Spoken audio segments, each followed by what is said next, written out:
It is 24 October. We are zeroing in on the end of the election here, coming up Thank very God. soon. You should have a ballot. You should have a ballot. And here with me I have one. is my intrepid co-host tonight, David Darnell. David, so you got your ballot. I have a ballot. Yep. I have a ballot, and I've already figured out that there's 2 pages to my ballot. There's a front and a back.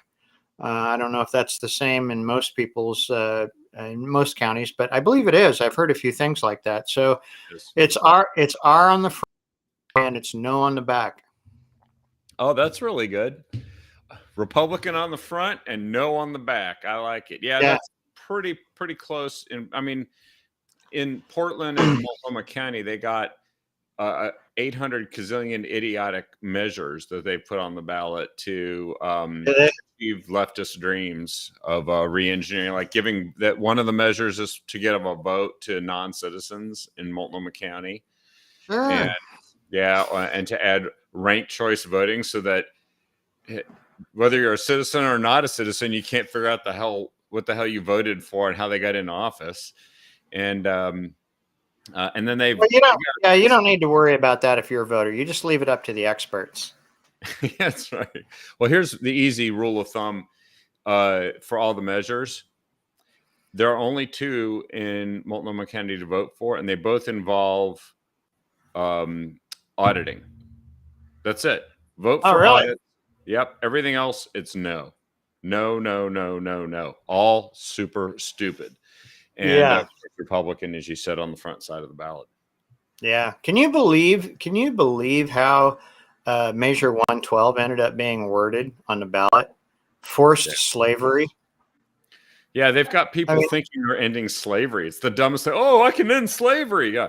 Guess what? Civil War did that. Okay. That's when the Republicans made the Democrats this angry 150 years ago or whatever. Emancipation. We took their slaves away. They got really angry. Yeah. If you're not familiar with Measure 112, and we really should do a show here probably this week. Yeah. In depth on the measures. Measure 112 is simply getting away with prison work crews. Well, what it'll do, I've actually done kind of a detailed workup on this, so we should do this a whole show just on the 4 big statewide measures and a few of the standout other measures on the ballot. But it will, it was done in Colorado, and after a few lawsuits, they found themselves paying all of the prisoners to the minimum wage. Yes, $400 to $500 million.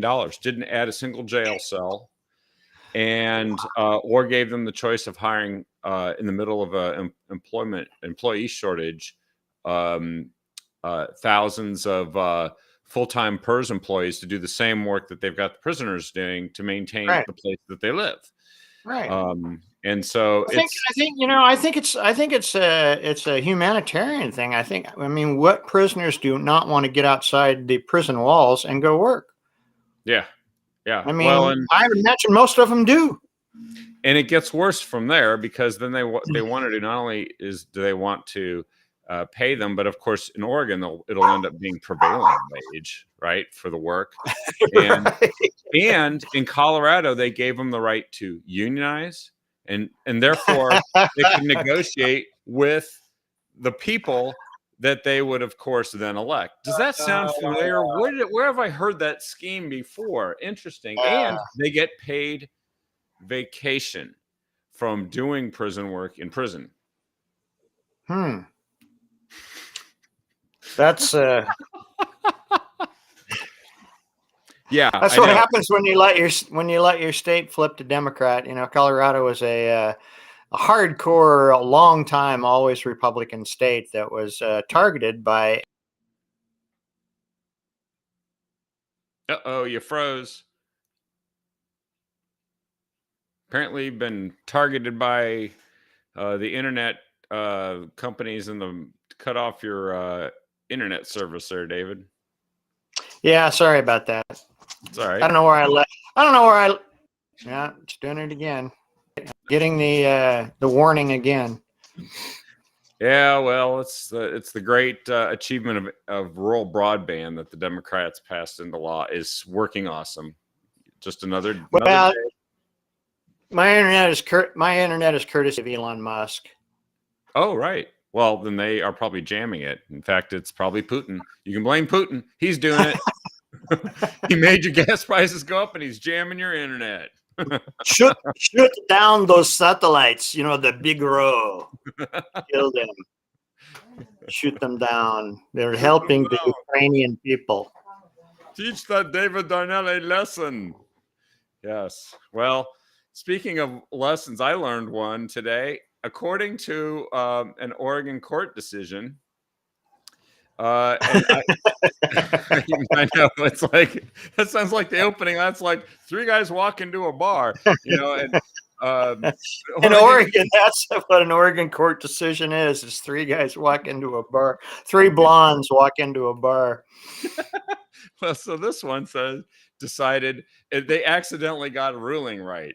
It says animals can't sue their owners, which I know when I read that, I'm like, oh, David's gonna love this one. And I thought to myself, we narrowly avoided another super duper self-licking ice cream cone where the plaintiff lawyers lobby could have made a mint representing every single animal in the state. Yeah. I'm actually surprised. I'm actually surprised that they ruled that way. You know, the Oregon courts are filled full of lawyers, and lawyers stick together. And I would have thought in Oregon they would have looked at it and go, "Ooh, that's a cash cow," pun intended. Yes. And we should get on that one. Well, and look, they were trying to make the case that if that it's similar to legal guardians of children or incapacitated adults that people can sue on behalf of, but they're animals. And of course, in a state where they already have made a failed attempt to put a measure on the ballot to make animal husbandry, in other words, ranching and farming illegal, you can bet this is heading in the worst possible direction. I know. I guess we'll just. I guess the court is a broken clock. At least they got this one right twice. I don't know if they'll go twice. They still have an appeal to the Oregon Supreme Court, and Kate Brown has 2 appointments that she's going to do to the Supreme Court, and we won't get to ask those people she appoints anything about their philosophy on animals being able to sue owners. Right. So who knows what will happen? Anything. Right. And those appointees will get reelected because of the power of incumbency, and lawyers don't want to run against them and all that. Yeah. I mean, the animals will unionize, and then they'll start. I mean, it's just prisoners and then animals, and then everybody will unionize, and then they'll all have to be paid prevailing wage. It's literally Orwell and Animal Farm. It is. That's brilliant. You figured out how to combine 2 amazing works from George Orwell into one, and put it under the title Oregon. You didn't go. Animal Farm in 1984, which is Oregon. Yeah. Well, it's quickly getting that way. We'll talk about. There's an even more applicable version of that coming up here in our discussion. But on to something that apparently Democrats have been for. They pushed it through. It was tolling on I-5 and 205, not to expand the roads, but to punish drivers when there's too many of them, to force them off the roads. And it's pretty much the same policy that they've been following with nearly everything else, by making the roads become congested in the first place by refusing to expand them, despite the increase in traffic. Yeah. So this is a great example of the government creating a problem by doing a terrible or intentionally terrible job of maintaining infrastructure that they have responsibility for, and then punishing the people who paid the taxes, who didn't get the results they wanted, punishing them for using that infrastructure. So they're both a problem and supposedly they're the solution. And you know what happens at the end? The government gets more money. Yeah, yeah. The government is the big winner in the money grab, the confiscation of people's wages and other stuff. Nothing has grown larger or at a faster pace, I should say, than government with the increase in taxes. But the thing here is not only are the Democrats, who are pushing these policies in the state of Oregon, punishing all the taxpayers, but they're particularly punishing lower income people. Yeah, they're getting hit the worst, right? Yeah, I mean, a lot of us can afford $5 or $10 or whatever it is if we want to get somewhere. But yeah, I mean, people that have been absolutely devastated by Biden, another Democrat, by the way, the top Democrat in the nation, by the way, a big supporter of Tina Kotek. Yeah. Keep that in mind. Yeah, I mean, after being completely and totally devastated by the the inflation and the economic policy and the monetary policy of the Biden administration, now it's going to cost, on top of $4.50 gas or whatever it is in the Portland area now, you got to pay a toll. I mean, and they expect, and Democrats expect, and even say that poorer working people should be voting Democrat. And yeah, I don't know how you can say that was a great place. They hate working people. They despise them. They want to make all of them pay for the student loans of rich kids that studied, African feminist studies or some bizarre major that costs them a cool $250,000 to get a graduate degree in. And they want those. They want the plumbers and the pipe fitters and everybody to go pay for forgiving all those loans. This is just another one in the long line of insults to people who work and make money and pay for everything. And here's the two worst parts of this idea of tolling, which, by the way, this has been unpopular since 2018. I saw polling in 2018, something Newt Buehler refused to run on. Unpopular in the Portland metro area, especially with women. They hated it. And this idea has two side effects. One, of course, is that they're trying to force people off the road who absolutely must drive someplace.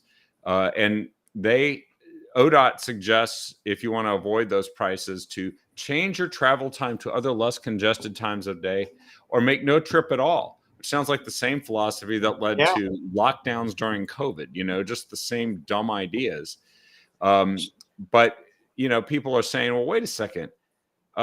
So when do we tell our kids that we're going to pick them up? Do they just hang out at school and join a gang waiting for them to get picked up later that day or something? And the other thing is, where all that traffic goes? It goes into all the side streets. So everybody driving everywhere can curse because they refuse to do the one thing they really must do, which is add more lanes to the highway and bigger and more higher capacity side roads. They just refuse to do it.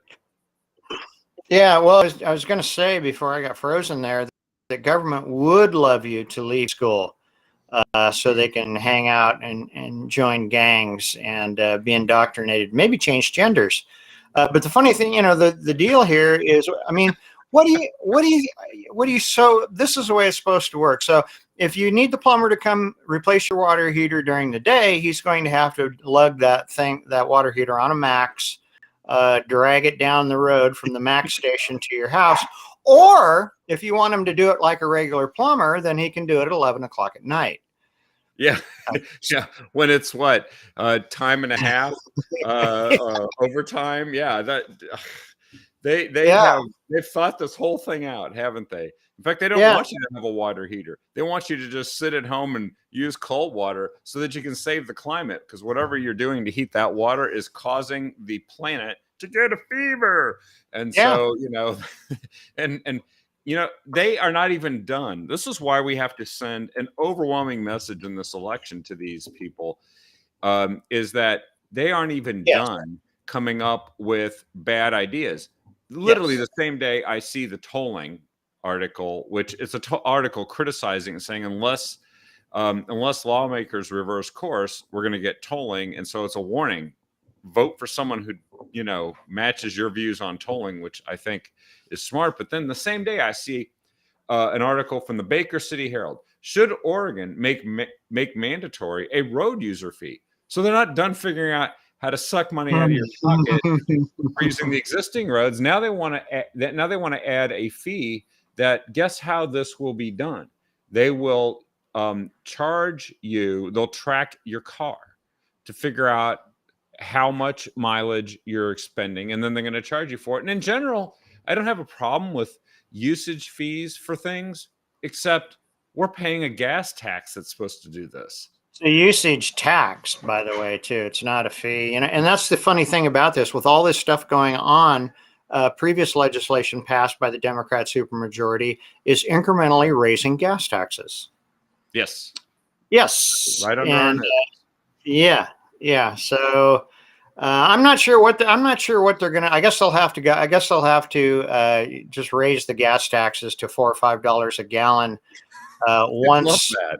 once all the electric cars have been, all the cars have been replaced by electric cars. And then I'm not sure exactly I guess they'll have to do a usage tax on those electric cars, which is probably kind of convenient.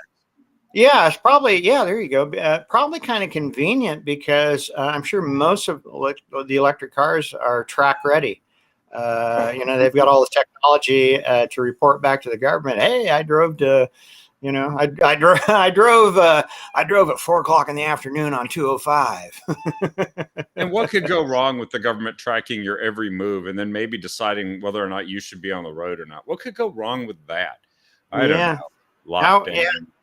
And how easy is it to shut off your electric car? Yeah. Which I think is pretty easy. Yeah. So I've got 1960s Dodge trucks that will just, you can do anything you want. You can send all the beams you want to that truck and it'll continue to run. Well, I can tell you that if that is an example of how the government has taken in money and failed to deliver, the latest example, and made things worse intentionally with policy. This latest one really tops it. Oregon school performance craters relative to national averages. Elementary and middle school math scores rank 6th worst in the U.S. in Oregon. And it was funny because I happened to catch KATU for a few minutes, and they covered the story, except they had the Cardona, or what's his name, the National Education Secretary, Brandon's education secretary, come on and say, well, it just proves that we need to spend more money and we need to spend more money and more resources improving education. And it's like, do you know why this happened? Because the government's in charge of it, and that's all they ever say. Yeah. Well, I mean, I don't know what to say about the education system anymore, except take your kids out of public school. If you're serious about America and you're serious about having good educated children, take them out of public school. But I wanted to go back to one thing that you said a little bit earlier, which is all of this. The voter needs to send a message about all of this. And let me tell you what that message is. And I got this from one of my kids. And this is a nonpartisan message. The message is vote for Christine Drazan. Okay. If you're a Democrat, you vote for Christine Drazan and you send them a message. If you're an independent, you vote for Christine Drazan because you send them a message. If you're a Republican, you vote for Christine Drazan either because you're a Republican and you're probably smarter than most people, or you want to send a message. If you're a Constitution Party, a Libertarian, a Pacific Green, a Working Family Party, send the message by voting the diametric opposition of the supermajority party that has been ruining the state for a decade or two. And let me give you another reason. So in the body of this article I posted, which does talk about the statistics, which are terrible. So like this is basically a report card of the Democrats, and the Democrats have big giant F's all over this. And what they're saying is, please send us back because we think we can improve things. That is not the message that kids get when they bring a report card home with a bunch of F's on it. Yeah. Hey, kids, go and do more of the same. This is what Kotek said about, we know the lockdowns dramatically damaged academic performance of students. Apparently, it's gotten all the way back to like where the numbers were in 1992. So they've lost whatever they thought was progress. Kotek said, "I do believe we kept school students too long from the classroom. We're going to have to be making up for that. Fortunately, we have the billions of dollars a year from the Student Success Act, which has been going this entire time, to help districts make up for this. I'm going to hold districts to high expectations." She didn't do, she lowered expectations. She lowered standards as speaker, and she got more money under something that was supposed to produce success. She produced the opposite. They kept the kids out of school because the teachers unions told them they had to, and they thought it was an awesome idea. And she is now saying, "Oh, maybe we need to fix a few things." No, this is a complete fail. Christine Drazan has said, "I will not shut our schools down." It is that simple. You can't go back to somebody who already screwed it up and believe. I mean, why would anybody believe a word that Kotek says there? It's all the opposite of what she did and said for years. Yeah, well, yeah, nothing, like I've told many people before, nothing was put on Kate Brown's desk to be signed in the last 9 or 10 years without Kotek's approval. She either pushed it, carried it, or she approved it. Yep. The blood of all of these, or the figurative blood of all of these bills is on her hands. And I don't know how they can stand up with a straight face and say, "Yeah, elect me so I can fix this stuff that I helped break." Yeah, yeah. I broke it, so I want to fix it. Well, that kind of fixing ain't fixing. Yeah. I mean, if she was honest, she would just go, "Hey, I really, really failed Oregon in the last 9 years as a Speaker of the House, and I would be very humbled if you would send me into the governor's office so I can fix it." I mean, that would be the honest statement. I'm not sure how it would pan out politically, but well, it's fascinating because it's not panning out politically. And here's a very, very clear version of this. So the Washington Examiner did a story about what's going on in the Oregon governor's race. And this is the title of the story: "Frustrated by left-wing failure, Oregon voters look for change." Hey, you don't even need to know anything else. That the headline says it all. And the people who are frustrated with this aren't just Republicans. There's not enough of us to actually change this outcome. This is across the board. And so what they've done here is they just want power. Democrats just want power. They don't care. They just got to say anything. So they're talking all the time now. It's abortion, abortion, abortion. I watched a KATU report. Yeah, and it's like, here's what KATU said: "Oh, the Oregon governor's race is a big fight over abortion rights in Oregon." I'm like, no, it's not. And then they unfortunately had to completely undermine that title, where they were essentially running an ad for Tina Kotek, who wants everyone to talk about this and not about the 8,000 F-ups that Tina Kotek's responsible for and pushed and signed on to. They want to talk about abortion, which isn't even really at stake. It's totally a symbolic virtue signaling exercise. Yeah. Christine Drazan literally says on the camera, it's like, "Look, I'm a pro-life woman. I think our laws are extreme, but I'm not changing anything. I respect the law. This is up to the legislature, and I'm not focused on. I'm focused on these other things." And she lists, and then you listen to her, she lists all the things people really care about. Yeah. Yeah. Guess what, voters? Governors don't make laws. Presidents don't make laws. They're not supposed to, at least. Yeah, well, yeah, they're not supposed to, according to the Constitution. You know what the thing that really bugs me the most about this, because I've been watching the ads, and it is all about abortion. It's if you're a mom and you have a daughter, there's no way you can vote for Christine Drazan because your daughter her life will be somehow less. And the thing that really pisses me off about this is women were designed or wired to give birth and nurture children, and Democrats make it seem like women wake up in the morning thinking, "Man, I sure am glad I can kill my child if I need to." Yeah, You and know, and that's that's more important than everything else, by the way. yeah, yeah, yeah. It's just. Uh, I mean, the whole you remember, everything about abortion is absolutely repugnant. But you know, the way the Democrats are trying to paint women as killers, basically, and that's the only thing that they care about is just. I'm not a woman, but if I was, it'd be a slap in the face to me. I mean, it's a slap in the face to me as a man.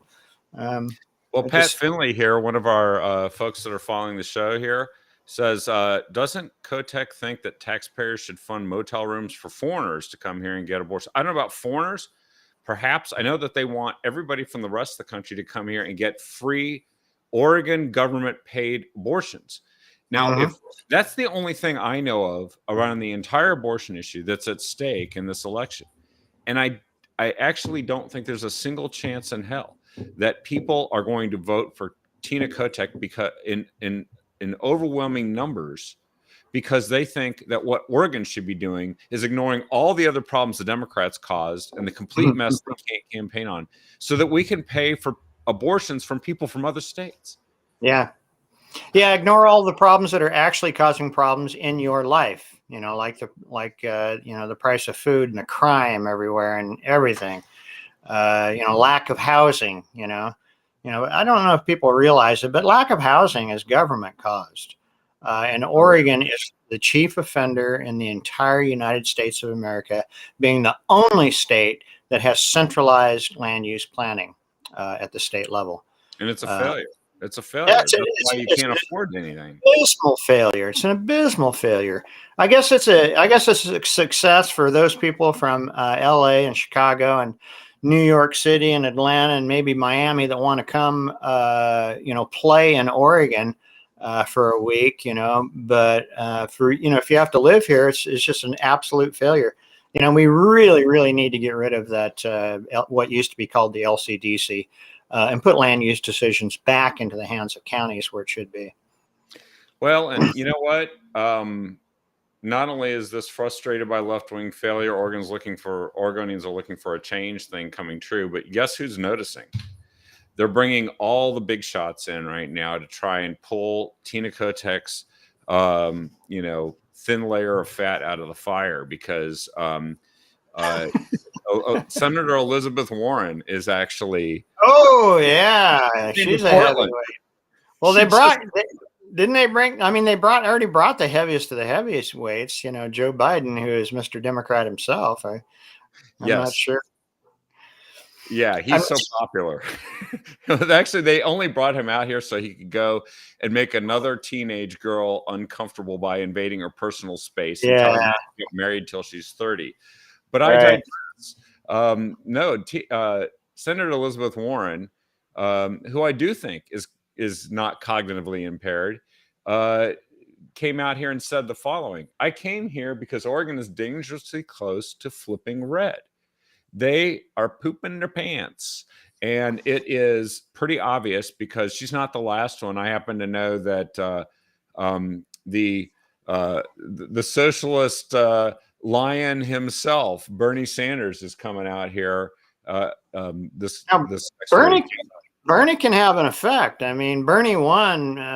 Bernie beat Hillary Clinton in the primary in Oregon in 2016. So I can see Bernie having an effect on far left Oregon voters. But man, I'm glad that Biden and Pocahontas have come here, because if there's anybody sitting on the fence, moderate D, they're probably just going to go, yeah, I don't think I can go Tina Kotek. Yeah. No, I think exactly right. That a too heavy a dose of Warren, Brandon, and Bernie is going to make some people run the other way. They're going to realize, oh, that is the crap that we've been getting. They did mean it, and they did it in Oregon, and look what happened. This is where they're bringing in the big shots to see if they can't help her out. So everybody take a look at that article and read some of the insane comments here that you hear from Elizabeth Warren and Tina Kotek in this. where she said, if this was her head-to-head, Tina would be ahead by like a zillion points. So they're complaining about Betsy Johnson being in the race. They're complaining about voters voting for a Democrat that isn't Tina Kotek, because what they want is a bunch of people with no choices but to vote for Tina Kotek, and that is not working out. Yes, Oregon Democrats are the party of no choice. No choice, and shut up and go home and stop driving your car. I mean, we can just go on down the line. And by the way, get ready to pay for lawsuits by animals if they had their way. I know, but let's track this back to the guy you said himself is the big guy here, because let's face it, he is probably largely responsible for why things are so bad, even in Oregon, for people like Tina Kotek, because he has massively screwed things up, and he probably shouldn't be president if people had gotten the truth before the election as to what this guy and his family are up to. And here's one thing that just stood out to me. This is from last week. We didn't have time to cover it, but there is now new evidence that's been revealed by Senator Chuck Grassley, who's the ranking member, I think, on one of the committees in Congress that oversees this type of stuff. And he said, apparently the Biden family got an interest-free forgivable loan from China. No way. Which 5 years ago, the family cashed in a, quote, zero interest forgivable loan from its own from an energy company in communist China, straight to the family. And of course, what is going to go to the family that isn't going to go to the big guy, as Hunter Biden refers to him? And they were called the BD family in these emails. Wow, boy, those guys are, they know the spycraft, don't they? Because they sure use the code nominal break. Yeah, they need to learn code talking from Elizabeth Warren. Yeah, that's right. That's right. Pocahontas herself is a real code talker. That's really good, David. I wouldn't have thought of that one, but you got it. But it's the money went to Hunter Biden, James Biden, and then of course we know how that was getting kicked around. It was between, was it 5 million and then 10 million, which is just, wow, that's a chunk of change. Yeah, that is. What's not going to happen when we finally get a congressional committee to investigate this? This is not going to be forgiven. They might get it forgiven by the Chinese company, but the American people are going to hear all about this, and I think that's when they're going to decide that they need to euthanize Joe Biden's political career. And by the way, so how come Merrick Garland wasn't talking about that today? I'm going to get to that here in a second. By the way, Joe Biden, don't worry about him. They have sent him to Delaware for a 2-week vacation leading up to the midterms because he's vital. He's vital to the fate of all of the candidates. They're afraid he's going to say something stupid, aren't they? They don't even want people to notice he's president anymore, because if they do, then they'll get pissed off even more. So they're hoping. But you're right. This is what happened today. I got like a little notification. Our friend Michael Yon put it out and said, something's going on with the occupying government in the United States, as he likes to put it. And it was a DOJ press conference. And in that press conference, they detailed what can best be described as a whole set of espionage charges that are being applied to operatives of the People's Republic of China, the Communist Party, in the United States, what they referred to as malign activity, espionage. And yet, in this press conference, after giving this long presentation and talking about how they're all over this, I think is this related to the fact that Joe Biden got exposed last week, and they're like, don't pay attention to that, pay attention to this. These people. Yeah, we're going to throw these people under the CCP meddling in the United States bus, and not our dear leader, Joe Biden. So here's the question that Merrick Garland, who's busy actually was too busy really for most of this so far in his term, going after parents that are attending school board functions and people who simply went and looked for the bathroom at the U.S. Capitol building on January 6th. Yeah, or prayed outside of a abortion clinic. Yeah, the real domestic terrorist threat to the United States. Well, so Merrick Garland, and won't protect Supreme Court justices. He doesn't have time for that, actually. Yeah, but not his deal. No, and so, but he was asked. So, with all these things you're unveiling today, why did you end the Trump era China initiative, which was an effort by the Department of Justice to go after and root out and prevent the exact stuff that now they are filing charges against? And are you going to reverse that and bring it back? Because you know why they got rid of it? They got rid of it because they said it was racist. They said it was racist. Like, no, we're not getting rid of that. And these are the people that are supposedly looking out for the security of the United States. When I hear that, the idea that maybe they just need to be defunded and sent packing keeps recurring. I think that's a great idea. I think it's a great idea to defund the FBI. The House of Representatives can do that. Yeah, and I think they might just get around to that this time. I don't know why. I just tried to post this Washington Examiner article. Let me try that one more time here because I want everyone to see this. Hopefully that shows up in your feed. Well, it did twice, so maybe somebody's just messing with us at Facebook. But this is troubling that we've got a president who's getting interest-free loans from China, and they that's racist programs to find Chinese spies, and they turn around and they announce right before the election, no, actually, we're going to go and prosecute these people. Yeah. They must think we're idiots. Well, they do think we're idiots. You know, they do think we're idiots, Kevin. Otherwise, they wouldn't say this stuff out loud in front of other people and broadcast it on television.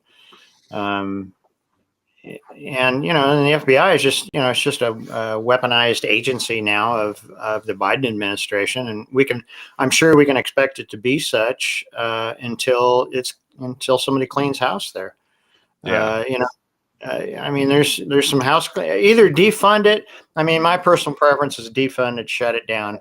If not, there's going to have to be some serious house cleaning. I mean, and I'm not just talking about director. I'm talking about department heads and chiefs and all that other stuff need to be cleaned out of there because it's not doing what it was originally intended to.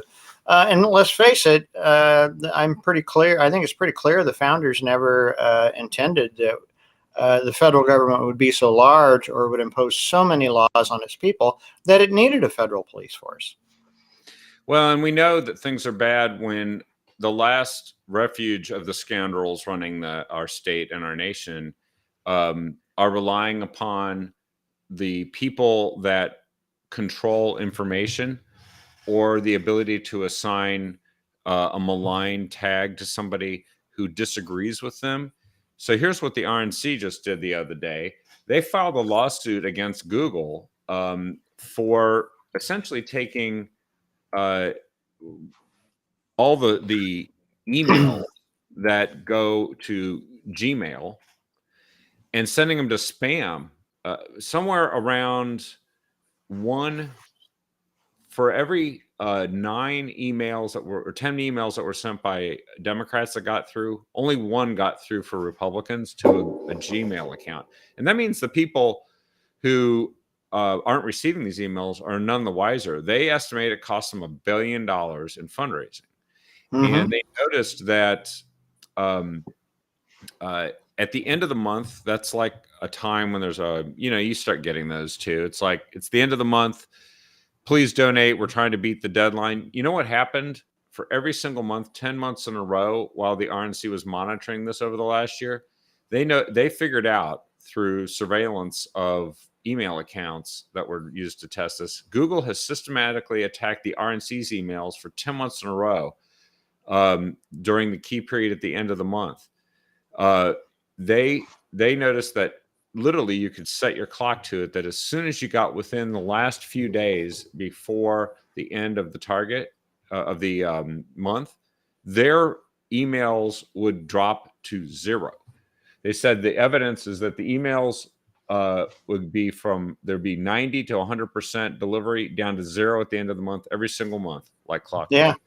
Yeah. They also, by the way, they also, since the start of early voting prior to these elections, such as the one going on, they said that Google has suppressed over 41.5 million RNC emails, and over 1 million of them were get out the vote emails. So Google is suppressing emails that the RNC is sending to get out the vote. Mm-hmm. That is election tampering. That is election tampering, at least according to the former Secretary of State of Oregon. I know when the Oregon Republican Party sent out, what did we send out? Was it text messages saying, "Hey, if you're, if you didn't receive a ballot but you're registered to vote, you're inactive. Go get yourself a ballot and vote." And that made the local news. But I think one thing that people really need to know about this is it's not just Gmail and it's not just the RNC. The Oregon Republican Party has had the same problem. We've been suppressed in our email delivery. Restore Oregon Now, same problem, suppressed in our email delivery. And not every, but almost all major platforms that service email are doing the same thing to people on the right. And I'm glad to hear the RNC's suing them. Yeah, they spent the time to research and measure and surveil what was going on. They gathered the evidence. And by the way, there's a whole series of laws that they probably violated. Several of them in California, where these are usually designed to be consumer protection or unfair competition laws. Yeah. It turns out that the Common Carrier Law, a Civil Rights Act, in not discriminating against the RNC on the basis of political affiliation, apparently that's illegal in California. Competition law, unlawful business practices. There's case law about interfering with prospective economic relations by suppressing fundraising emails. There's just a whole series of things. I think they might have something here, and I hope this blows them wide open. You know what's going to happen with this too? If we, hopefully we take the Congress, hopefully both houses, and then they're going to be hearings, and then these guys are going to start running for the hills. The execs, because they know this crap's going on. They'll try to blame, underlings, but I'm sorry, we've got the information here. We've told the public this is going on. If they aren't immediately changing this, then I think they're going to pay a severe price. Maybe the RNC will get $1 billion in damages too from Google. That would be sweet. It would be sweet, wouldn't it? Yeah. Meanwhile, it would be sweet. Meanwhile, here in Oregon, we've got the Secretary of State running around talking about how the countering disinformation and election lies remains vital. So I guess, this is Mia Fagan. She went on Think Out Loud, the OPB show, and she started naming all the things that there's conspiracies and that blah, blah, blah, this and blah, blah, blah, that. And of course, in the picture of her that they used is her with a tattoo on her arm that says vote. So apparently tattoos, important election information. They have this theme, voting in Oregon feels good. But what doesn't feel good is taking people who have questions about whether or not the system is being properly observed and audited for accuracy so that we can all trust it. Apparently that doesn't feel good. And this is what they don't want people to do. They don't want anyone to ask any questions or demand answers about anything. And this is the same people who brought you the Russia hoax. They brought you hiding Hunter Biden's laptop was disinformation. Has she issued an apology for that yet? For considering that misinformation? No, it's kind of like the Benghazi attack was started by a YouTube video. That's right. I know. This is and they're specifically, she's actually specifically calling out Donald Trump. That doesn't sound like the job of a Secretary of State to go and target other political figures and label them misinformation. That just doesn't No, seem. if she was going to target political figures for misinformation, she'd get kicked out of her own party. Yeah, that's right. Her party would get kicked. Party would get kicked out of her own party at this point. Yeah. But you know what's going to happen? I think that we're going to find out that there's a huge number of Democrat election deniers if they end up on the losing side of a whole bunch of races here in Oregon and around the country.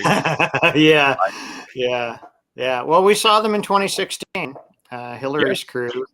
There was no shortage of Democrat election deniers then.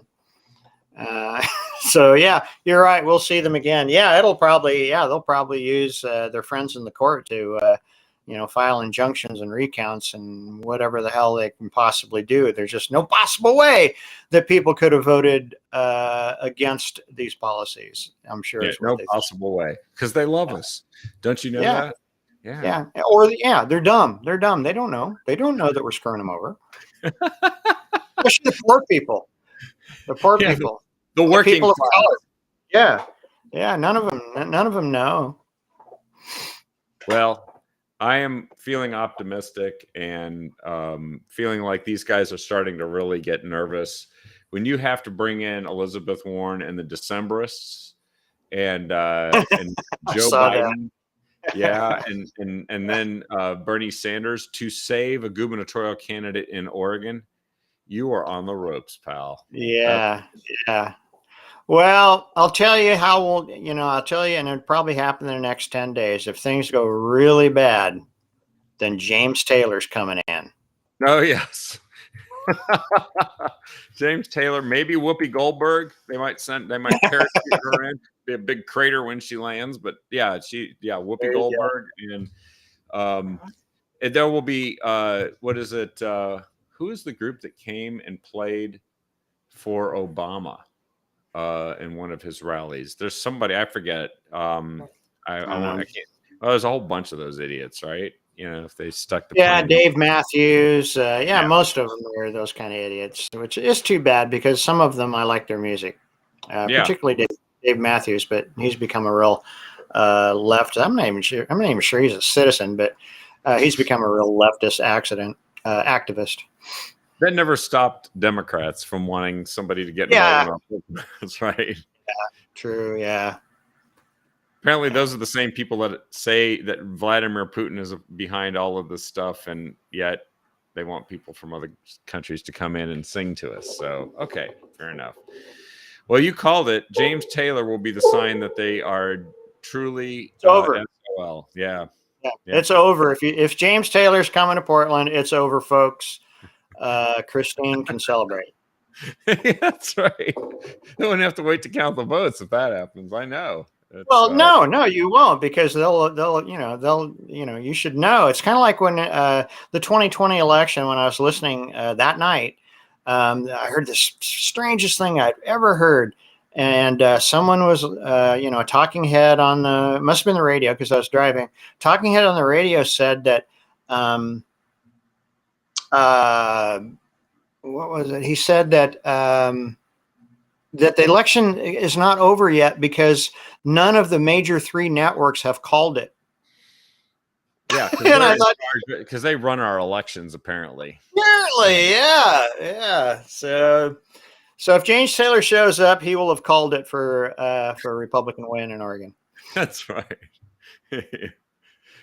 Yeah, I think you got it, David. Well, we had a great show tonight and really presented a lot of infotainment for people. Hopefully you share this, all of you out there, with everybody you know, because there is not only infotainment, but real information in there that'll help people know how to vote. We talked about some of the ballot initiatives. Shortcut, no. There we go. R on the front, no on the back. I loved it. Yeah. That's great. Yeah.